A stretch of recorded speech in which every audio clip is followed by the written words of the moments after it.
ತಿರುಮಲದ ಸಪ್ತಗಿರಿಯಲ್ಲಿ ಮೊದಲ ನಿವಾಸಿ ಯಾರು ಗೊತ್ತಾ? ಸಾವಿರಾರು ವರ್ಷಗಳ ಹಿಂದೆ ತಿರುಮಲ ನಂಬಿ ಅನ್ನೋ ಅರ್ಚಕ ತಿರುಮಲದಲ್ಲಿ ಸ್ವಾಮಿಗೆ ಪೂಜೆ ಕಾರ್ಯಗಳನ್ನ ನೆರವೇರಿಸುತ್ತಿದ್ರು.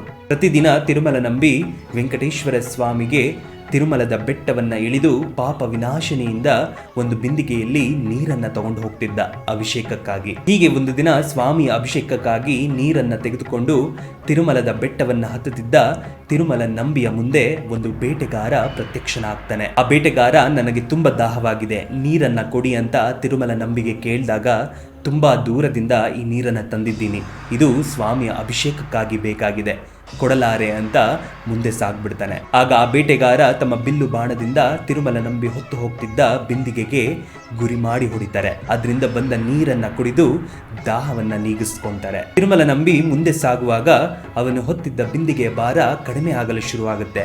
ಏನು ಅಂತ ನೋಡಿದಾಗ ಅದರಲ್ಲಿ ನೀರೆಲ್ಲ ಖಾಲಿಯಾಗೋಗಿರುತ್ತೆ. ದುಃಖದಿಂದ ಆ ಬೇಟೆಗಾರನಿಗೆ ಈಗ ನಾನು ಸ್ವಾಮಿಗೆ ಹೇಗೆ ಅಭಿಷೇಕ ಮಾಡೋದು ಅಂತ ಕಣ್ಣೀರು ಹಾಕ್ತಾನೆ. ಅದಕ್ಕೆ ಮತ್ತೆ ಆ ಬೇಟೆಗಾರ ತನ್ನ ಬಿಲ್ಲು ಬಾಣವನ್ನು ತೆಗೆದು ಒಂದು ಬೆಟ್ಟಕ್ಕೆ ಗುರಿ ಮಾಡಿ ಹೊಡಿತಾನೆ. ಆ ಬಾಣ ಹೊಡೆದಿದ್ದ ಬೆಟ್ಟದ ತುದಿಯಿಂದ ನೀರು ಚಿಮ್ಮಲು ಶುರುವಾಗುತ್ತೆ.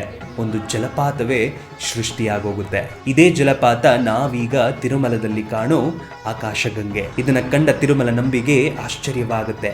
ಆ ಬೇಟೆಗಾರನತ್ತ ನೋಡಿದಾಗ ಅವನು ಅಲ್ಲಿ ಮಾಯವಾಗ್ಬಿಟ್ಟಿರ್ತಾನೆ. ಅವತ್ತಿಂದ ಸ್ವಾಮಿಗೆ ಅದೇ ಜಲಪಾತದಿಂದ ಅಭಿಷೇಕಕ್ಕಾಗಿ ನೀರನ್ನ ಹೊತ್ತು ಹೋಗ್ತಿದ್ರು. ತಿರುಮಲ ನಂಬಿ ಸ್ವಾಮಿಯ ಆಲೆಯ ಪಕ್ಕದಲ್ಲೇ ಒಂದು ಗುಡಿಸಲನ್ನ ಕಟ್ಕೊಂಡು ಮೊದಲ ನಿವಾಸಿ ಆಗ್ತಾನೆ. ಹಾಗಾದ್ರೆ ಆ ಬೇಟೆಗಾರನ ರೂಪದಲ್ಲಿ ಬಂದಿದ್ದು ಯಾರು? ನಿಮಗೆ ಗೊತ್ತಿದ್ರೆ ಕಮೆಂಟ್ ಸೆಕ್ಷನ್ ಅಲ್ಲಿ ತಿಳಿಸಿ.